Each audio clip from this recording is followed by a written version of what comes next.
আসসালামু আলাইকুম। আপনারা কেমন আছেন? ভালো আছেন? আমি আরেকটা ভিডিও নিয়ে আসলাম। দেখেন শুনেন এই শুভেন্দু কি কয়।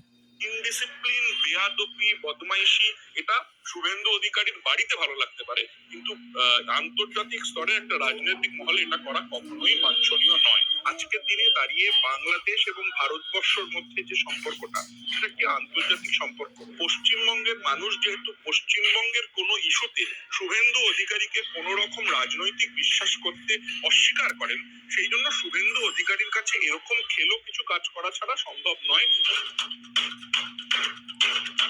বাংলাদেশ কার্যত উত্তাল। পশ্চিমবঙ্গের বিরোধী দলনেতা সে বাংলাদেশকে ইস্যু করে বলছেন যে চিন্ময় কৃষ্ণপ্রভুর যদি নিঃশর্ত মুক্তি না দেওয়া হয়, তাহলে আগামীতে ভারত বাংলাদেশের আমদানি রপ্তানি বন্ধ করে দেওয়া হবে, এবং সেই সঙ্গে তিনি কার্যত হুঁশিয়ারি দিয়েছেন যে আলু পেঁয়াজও বন্ধ করে দেওয়া হবে। এখন প্রথম কথা হচ্ছে যে শুভেন্দু অধিকারী যে ইরেসপন্সিবল, তার যে কোনো দায়িত্ব জ্ঞান নেই, এ সম্পর্কে বোধহয় শিশির অধিকারীও কোনো সন্দেহ নেই, কোনো মনে সন্দেহ নেই। আজকের দিনে দাঁড়িয়ে বাংলাদেশ এবং ভারতবর্ষের মধ্যে যে সম্পর্কটা, সেটা একটি আন্তর্জাতিক সম্পর্ক।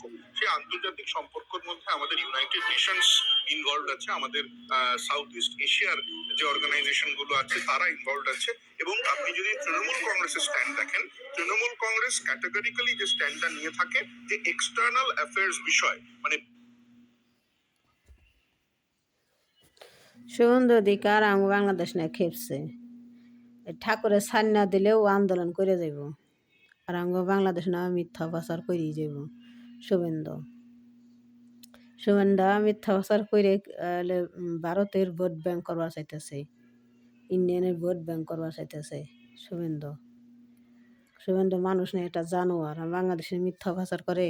আর ইন্ডিয়ায় যে হাজার হাজার মুসলমান গত্যাচার করে, আজান দিবার দেয় না, নামাজ পড়বার দেয় না, এটার কোনো কথা কয় না। এর নেও মিছিল নাই, হাজার হাজার মুসলমান মাইরে হালাইছে, এর কোনো বিচার নাই, এর কোনো কথা নাই।